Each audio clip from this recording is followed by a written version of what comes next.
If you're talking trucks, you're talking Louisburg Ford. With over 100 new F-150s on the lot, Louisburg Ford is your truck headquarters. Right now, get up to $13,500 off MSRP on the new 2025 Ford F-150 XLT or 2.9% financing. Louisburg Ford has been awarded the 2025 Ford President's Award. They are the #1 F-150 dealer in KC 9 years running, so you know they'll treat you right. Louisburg Ford and LouisburgFord.com.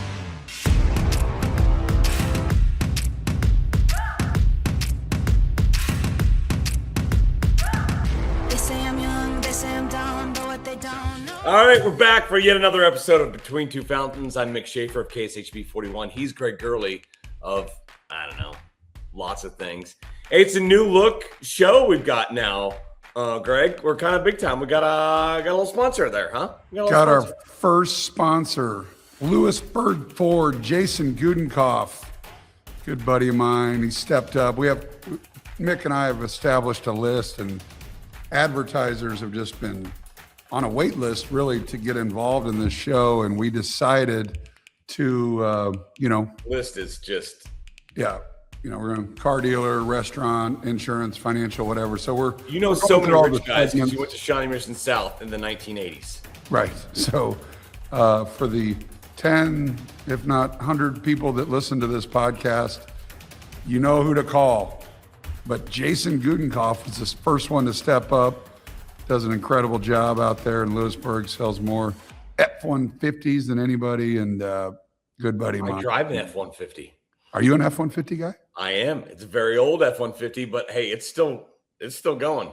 I know a guy. I'm at like 220 miles, 1,000 miles on it. Oh, 220,000. That's a big difference. 220,000. It's an old truck, but I love it. Yeah. So you feeling you got a little something there, Mick? You got the winter flu? I've been out. I've had flu A, B, C, preparation H, all the letters, man. The last you 2 look days. horrible. Yeah, thank you. Appreciate that. This is literally the first thing I've done in 4 days outside of watch 2 seasons of Breaking Bad. Just a great show. The last 2 seasons, rewatch those, and then a ton of Winter Olympics. That's all I've been doing. Laying on that couch over there.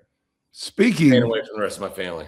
You and I were talking about this big controversy at the Winter Olympics in Milan, Crotchgate, or some articles say Penisgate. Yeah, Penisgate. That's more fun. So the concept is, I guess, as I read these articles, let's get to why we're looking at this like naked bat. First of all, well, I guess I've never seen a clothed bat, have I? No, it's a naked bat, but it doesn't have like a dog sweater on it or a squirrel sweater. Like annoying people put sweaters on their dogs, but that's a whole nother topic.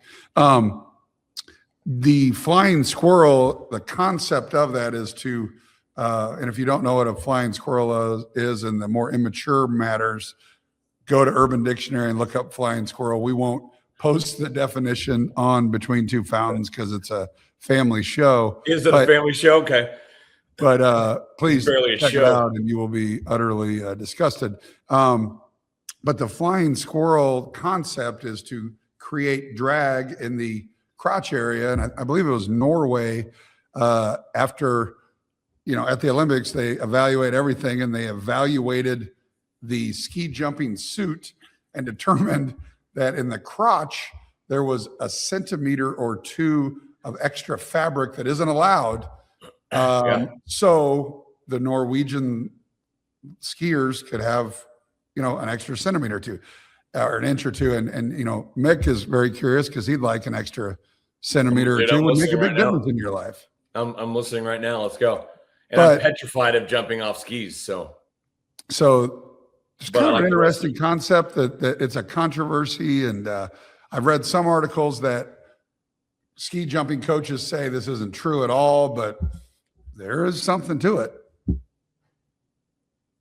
So, Greg, you were a jumper back in the day. You could jump basketball-wise. Vertically. Would you take a penis injection to increase your vertical, say, 6 inches? Ooh. What were you? I'm going to guess you're maybe high 30s. Was that your vertical? Back when I was skinny, yeah, I was probably in the high 30s. I don't know if we Yeah. ever really measured back then. I mean, if you could go from 38 to 44, so would you take a penis injection? no, Which would apparently enlarge it. No, because at 38, that's already elite. Now, if I was unathletic and had a 26-inch vertical, oh shoot, that's unathletic crap. Then maybe to get me into the 30s, depending on what how badly I wanted to get a dunk in high school. But that's a risky move. That's some parts you don't like to play with. That is true. So yeah, you don't have like a Prince Albert or anything like that. I don't, at least not yet. But the day you don't ain't have over. to like go to a special room before you go through TSA. Correct. Yes, I'm good. I'm good. But do what you want to do with your own, below the belt, Mick. I mean, I don't judge. What if it was the difference between not medaling and getting a medal at the Olympics? Would you take a shot to the groin? God, I'd have to do some research on the side effects. The listen, long-term side effect, it sounds like, is it's getting bigger. Okay, but side effects, I'm more like long-term. Like, would a gold medal right now be worth it for 50 years of? What do you like if it fell off in like 10 years? I don't know. Yeah, or it just I don't know. So it's a great question. It's a fantastic podcast. Listen, I'm not seeking it out. I'm just saying I could be bought. Right? I got a price on this thing. Yeah. Yeah. Well, there's a big difference between you and me. As far as life accomplishment. Where at? What parts? Okay. Hey, how about that Super Bowl? No. What would your sport be in the Winter Olympics? What would you be best at? No, probably like tubing, like get on a big tube and go down a hill. Not a sport. There's luge. You know what luge? There's I'm still skeleton and there's bobsled. It's all kind of the same thing. You get in something and you just take off. I was watching it the other day, and there was like a 10-kilometer cross country skiing that they also kind of went downhill a little bit. That looked miserable. I'm very intrigued by the cross country king that then they shoot guns. That's biathlon. That's biathlon. That had to become that sport was they were drunk when they came up with that sport. Like, hold on. I got one. All right, we're gonna cross country ski like uphill, and it's gonna be awful, and we're gonna be tired and everything. Then we're gonna get take a rifle off our shoulder and then shoot guns. If they really want to make it interesting, combine moguls with shooting. Okay. Then I would watch that. I mean, just I would watch from afar. I would not attend. I wouldn't be in the crowd for that one. Yeah, that probably wouldn't be a very good spectator. Catch a stray. I don't know. Yeah, I'd probably be like the luge would look to be enjoyable, and I think I think the bigger you are, obviously the faster you go. So I think absolutely at my current weight, I would probably be a pretty good loser. Right? They got I don't know if you could squeeze in that little sled, but yeah. What would yours be? Good loser. Anything with like skates, there's no chance. A, no balance, and then B, I would slice open some sort of artery somewhere. Right? I don't understand how that doesn't happen like every other figure skating competition. About once every 10 hockey matches where somebody, a skate comes up and just slices open somebody. How does that not happen? It's a great question, and I'm surprised no one's ever presented it before. I'll give you a little interesting skating hockey deal. Remember Greg Ostertag played at KU? Of course. One of my teammates, 7'2". For the last 30 years, he plays recreational hockey. He's plays hockey on the side, like goes to like King Louis and plays hockey with his buddies. And he wears size 18. Imagine him like checking on the boards. You probably can. I think he would be very difficult to play against. I mean, very high center of gravity. 100%. What everybody feels that like curling is easy, but talk to people who've done it, and it's like so intricate and so expert and so tough. I believe you, but I'm curious Who have you talked to that's done it? Jared Allen. Oh, okay. He has been trying 4 years to be a professional curler. He's not there yet. He's professional. Sorry. He's not at Olympic level. Okay. You could have given me like 1,000 guesses and I wouldn't have come up with Jared Allen. That's Jared Allen. cool. But yeah, same and thing it's with backed up by coaches so that many play other hockey. people. Like this sport is unreal. And I've tried it before. You don't have the skates in that, so I don't mind trying curling. I would think if you go to bars a lot and play shuffleboard, that would translate to curling. So yeah, that's myopic thinking, Greg. No chance. That's what everybody thinks. But and they get out there, it's like, okay, this is impossible. Oh, I know it's dumb guy here, but it is the concept of curling without the guy doing the DJ scratch or whatever. Yeah. You just don't have to pour the salt on the lane or anything like that. Right. They don't make you hold a beer or whatever. So yeah, that's what I've been doing, watching a ton of Winter Olympics, which is fine. I'm good with that. Whatever we play, whatever crazy sport there is, biathlon, hockey, I'm down. I'm cheering for the U.S. I watched it was on. Watched figure skating. It's hard to watch. I mean, because you're almost like you're at a NASCAR race. You're waiting for the accident. 100%. My anxiety takes over. I'm like, I'm waiting for on the triple Lutz for them to just wipe out and their dream's over. Yeah, and then there's such a lag, and they awkwardly put them on camera with like their coach, and the camera's on them like for like 3 minutes, and they're like, all right. And then they get a score and it's like 8th place. And they're like, oh, it's amazing. Yeah. And you're like 8th. So I don't know. Yeah, you never know, because most of these people are there just to compete at the Olympics. That's their dream, right? Most people, I'm not going to medal, right? So you don't know, is that person in the group of 8th place is great? Or is this person in the group of, oh, I got silver. My entire world is crashing down on me because I didn't get gold. Well, I mean, obviously the amount of practice and training is crazy, and so I understand the emotion of it and it's great to just get there. There's no question about it. Best athletes in the world, but again, you're like kind of like, I think it's unfair to the skaters or the divers in the regular Olympics and whatever. You're like, all right, and they one little toes out of place and they deduct 100th of a point. You're like, Jesus. It's wild. All right. So the last 3 nights I've been sick. I've been watching 3 things. Tuesday night was the battle of Walt against Hank in Breaking Bad. Monday night was a big Monday and KU winning at home against Arizona. And then Sunday was, of course, the Super Bowl. Which order do you want to go in here? Sunday through Tuesday or backwards or what? Well, I already know which one was the worst of the 3. There's no question. That was the most underwhelming Super Bowl week prior, game, post game, everything. All of it. It's like, and again, we talked about it last week. We're Chiefs fans. We're a little salty that the Chiefs weren't in it, but still, we're sports guys. And like we all have watched Super Bowl our entire life, and that one was the worst game, the worst, pretty much everything. Great defense, I guess, or horrible offense. My TV glitched out. I couldn't understand the halftime show. It just went to Spanish. Oh, is that? Did you click on, try to do the subtitles? Clicked over the subtitles and I did that, and it was subtitles were in Spanish. I thought the music was I thought it was entertaining, but it's just kind of, I mean, I get it. I mean, they'll say the same thing if they watch the Super Bowl in a different country and it's been done in English. So whatever. I wasn't as angry as everybody was. I thought it was entertaining, whatever. It's fine.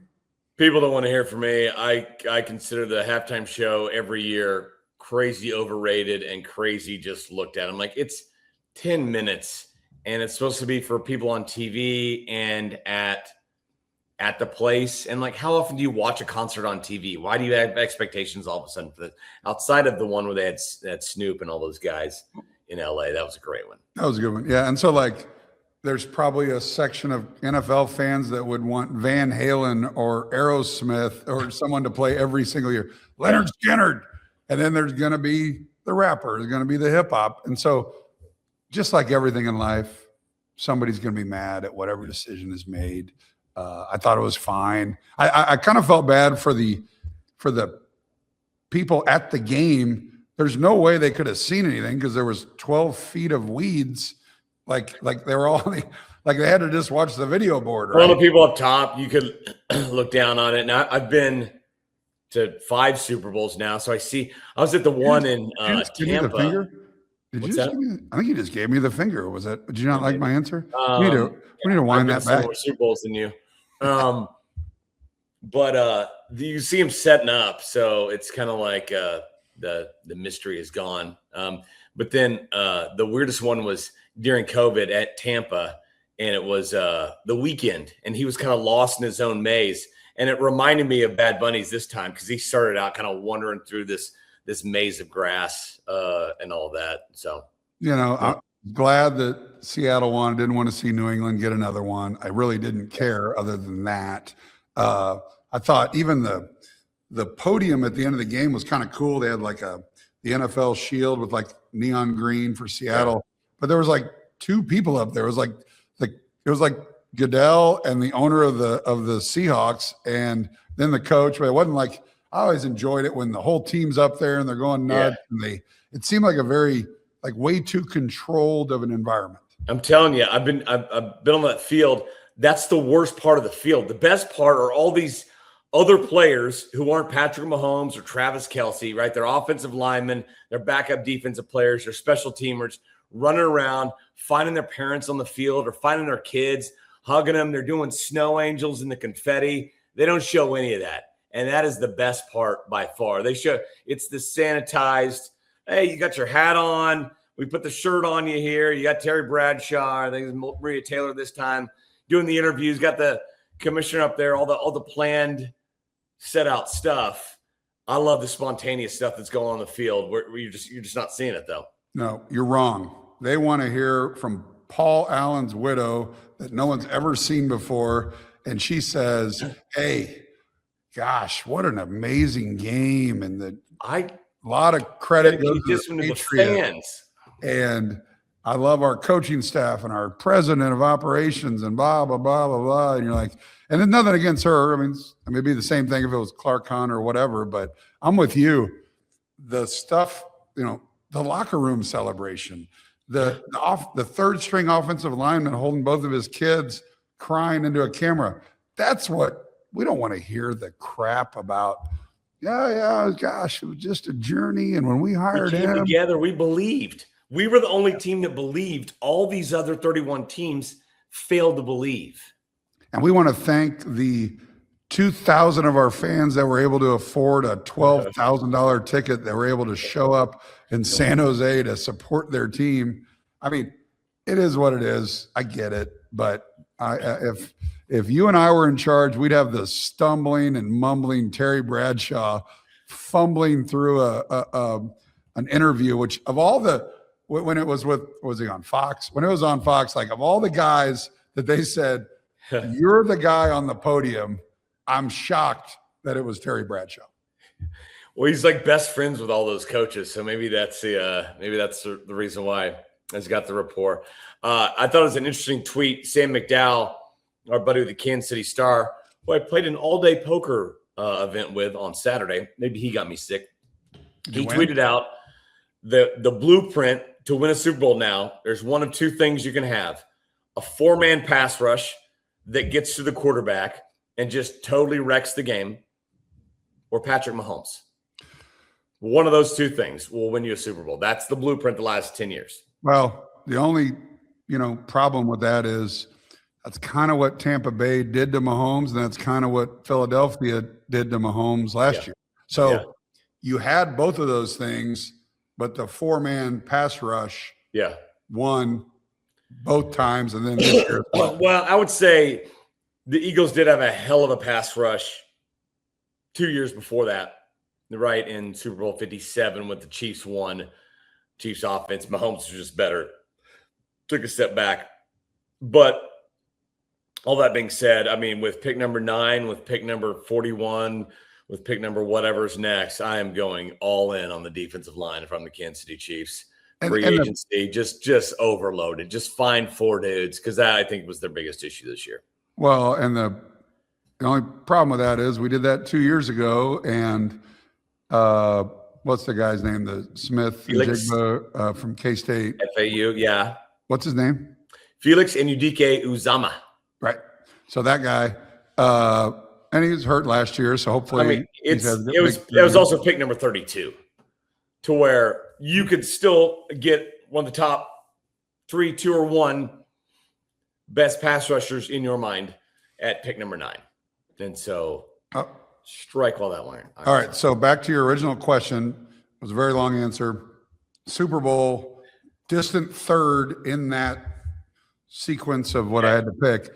Breaking Bad, I mean, you see my KU love here. So number 2 would be Breaking Bad, which is one of my all-time favorite shows. That they do an amazing job of every single episode thinking that Walter White's going to get caught or killed or whatever, and he gets out of it.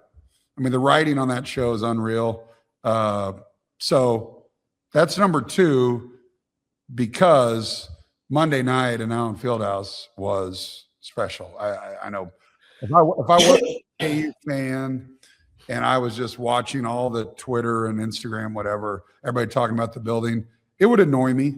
I mean, if I was a K-Stater or Missouri, I'm sure they're tired of hearing about, oh, Allen Fieldhouse is the greatest building in the world, and it's best venue in sports, blah, blah, blah, blah. So that would bother me. As a KU person, I love it, because the statement is correct, especially if you're a KU person. I was trying to do the math over all my years, 35 plus years of going to every single game at Allen Fieldhouse since 1990, basically. So it's probably 600-700 games. You surely missed a couple games, have you not? A couple. Missed one in COVID when I had COVID. Yeah, let's say maybe, I don't know, 5 over the years. Okay. But that was the best atmosphere I've ever seen, with the circumstance too of everybody was there, because it was undisputed, unanimous number 1 team in the country coming into Allen, which was kind of role reversal for us. And we're the underdog. And then 45 minutes before the game, we get told that Darren isn't playing. And so as I told some people around me, I was like, they were like just deflated. And then you got to flip that switch. And Jamari McDowell had to, like, all right, now I'm starting, and probably the biggest game of my career. He delivered, and Bryson Tiller delivered. And then the stars that have been there all year took over in the second half with Flory and Melvin Council, which was, it's amazing how we look at that game, and probably the player of the game was Melvin Council, and he was 6 of 25 from the field. And that's crazy to me. Bill said it with me in the post game. He's like, I go, do you ever have a point guard or anybody shoot 25 times? He goes, yeah, but not if they only made 6. Yeah. And then complimented him. Like, I get it. A lot of times you get downhill, you throw it off the glass, you draw the. I do remember one of those. I was like, that was probably a shot, but they could call that an assist. One of the, you threw it up and like the dude just grabbed it and laid it in. I'm like, pretty sure he was trying to make that, but they could have called it, and they apparently didn't. It's funny, and he still is, obviously. Now, make no mistake. Council's one of the best finishers in basketball, and that's, I think, something that doesn't get talked about enough with guards, right? Especially in the college game. In the pro game, everybody can finish, but at college, I think the biggest thing that separates guys a lot of times is what they do at the baskets, because there's so many fast guys out there, so many guys that can jump, they can get to the rim, they can decide in the air. But once you decide, can you put it off glass and put it in? And Council's one of those guys. Didn't happen as much on Monday, but I think that's one of the biggest strengths to his game. Is like, no matter where he is, where he's contorting his body, where the rim is in relation to his head, he's going to be able to find it and get it up there. Well, the greatest shooter in the history of the NBA is Steph Curry. Would you agree with that? Yes. Also, one of the greatest mid-range at the rim guys, like his ability to score, because he's not that big, and he's not crazy athletic or quick. He's just smart, and he knows how to get it off quickly. He knows great at the giant killers. But to your point, I totally agree. Layups, which sounds kind of dumb, like, all right, you're good at layups, but guarded layups, like when you're running 22 miles an hour towards the basket and you got to lay it up soft, that is damn near impossible.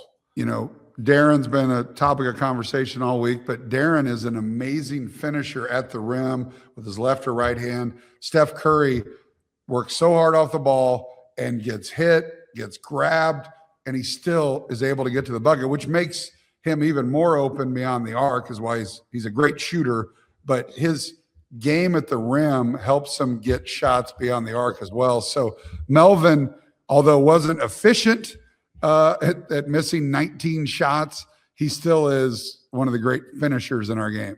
You know, what do they say whenever, you know, you make a lot of free throws and you're kind of scoring throughout? This guy had a quiet 20, right? Melvin had a quiet bad game, right? He did. Right. At the end, it didn't seem like he had missed 19 shots. It felt like, okay, he rose to the occasion. He made big shots. He made big plays down the stretch. So that's what I call it, the opposite of a quiet big game. And let's be honest, if we would have lost, everyone would have said, like, we obviously can't win if Melvin's taking 25 shots and only making 6. So that would have been the story both ways, win or lose. But the guy we're not talking about is Flory Badunga is been dominant over the last month. I thought that was the most impressive game by a KU player this season, or any player, or many of the games I've seen of anybody, because there was 2 battles there, right? It was Arizona versus Kansas, and it was Krivos versus Badunga all game long, and he's given up 5 inches, whatever. 5 inches. 5 inches. It's kind of like you and me.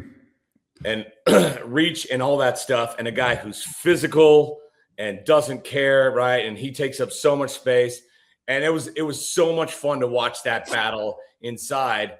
And I feel like Krivos had him early on, but then Badunga just kind of wore him down, played his game, was physical, and at the end it was Badunga making play after play, offensive and defensive end. And man, you could see Badunga just laboring up and down the court. I'm like, this thing does not need to go over overtime. I don't know how much they have left of Flory, but they need him out there. But it was fun watching that battle.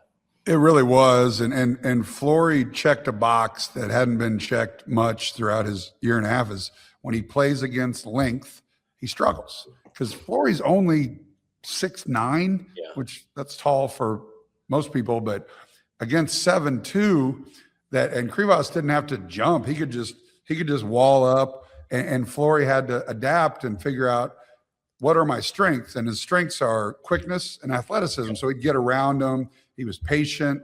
Knowing that Krivos wasn't going to jump, he was able to, be patient and get buckets. He's 8 of 11 from the field against, Flory's probably the best defender in the country, and Krivos might be second best. Yeah. I mean, he's really smart and understands who he is. He also missed a ton of little ones inside, had a couple travels and a double dribble, which you don't see very often. But make no mistake, to me, Arizona still is the best team in the country. We won on Monday night in our place. I think the building helped significantly. But now 2 weeks from Saturday, we go to Tucson. And it'll be a huge battle. And they're really, really good. And I bet you if Tommy Lloyd and his heart of hearts, they're not going to go undefeated. A loss is a loss in Allen Fieldhouse. I get it. Did they want to lose? No. Can they take this and get better? For sure. And now we've got to go and head to Ames this weekend, where they just dropped. Hits just keep coming. And Kings passed the BYU test, passed the Texas Tech test, passed the Arizona test. I think I'm missing another one in there. And Utah, we had Baylor back a few weeks ago. Yeah. So, but the big here comes another top 10 team. Biggest one to me was the win in Lubbock, in it before Arizona. But Lubbock, we didn't play that well. Nothing was going right. And then a guy rose up and make 2 big shots and we win a game. And those are the kind of games that turn a season. There's truly, 15 to 20 plays throughout the year that could mean 5 wins one way or another. And one of those was against Texas Tech. And then the other night, Arizona, you could point to a couple plays like that. Granted, there was some calls that were missed both ways. There was the obvious travel by Flory Badunga. Wild that there's 3 people that don't see that on the floor. I mean, I'm watching it, and Brian's always the, I think he got it down first. And I was like, that was a travel. That was as clear of a travel. This crowd in Allen Fieldhouse would have gone nuts if Krivas did that. But yeah, so I get it. We got the benefit of that. Now they got the benefit of other calls, and you can every game, every Super Bowl, whatever. There's calls that are missed. That was a big one. Now we win by, what do we win by? 4. So that's 2 points, but that was Frank Fischel made the great point. Like, listen, there were 150 possessions in that game, and that happened with 8 minutes left or something, whatever it was. There's plenty of time. You can always, if a basket goes in or not, doesn't mean that the rest of the way is going to play out that exact same way, right? Teams are going to be good enough to get a bucket back or adjust based on the score, and so yeah. So it is what it is, and I as a KU homer, I could watch that game and find 5 calls that went our way, and I could look at the other end and say the same thing. So it was a veteran crew. They missed it, and they'll admit it. I didn't know Kissinger and Sermons. Do they usually work together? I figured they headed up their own crew. Who, Kip and Sermons? Kip and Sermons, yeah. They work together. I still say Brian and I were talking about it. Like, if Doug Sermons doesn't really talk to us, all the other officials come over and talk. And it was Tony Padilla, who, good guy and all, but a lot of people don't like him. He's fine with me. But I don't know of any official that anybody really likes. Yeah. But Doug Sermons' voice to what you think it would sound like when he does the replay thing, totally different than I expected. I can't picture it, or I can't hear it. It's kind of a Texas-y, Southern kind of, I don't know. Next time he does a game, he does it, you're kind of like, oh, it's like kind of whatever. One fun note on that game. I've seen a lot of college basketball this year. The freshman class is obviously unreal, and it's been decreed, that DeBanza and Peterson will be 1-2. It's in the Bible, I think. We've talked about it forever. That's those 2. I would take Burry's 3. He's the 3rd best freshman. I think he's actually part of that group. I would put him in the tier with those 2. That guy is awesome. I agree 100%. Watching him on Monday night, he's kind of the one guy on their team out of De La Rosa that can shoot threes, but that's all he does. Burry's inside, out, driving to the basket. That dude can go. And he's the best player. Everybody talks about Bradley, and Bradley was kind of a no-show the other night, and Burry's is twice the player at everything. Bradley and I don't know. Clutch guy, too. I mean, he hits shots in big moments.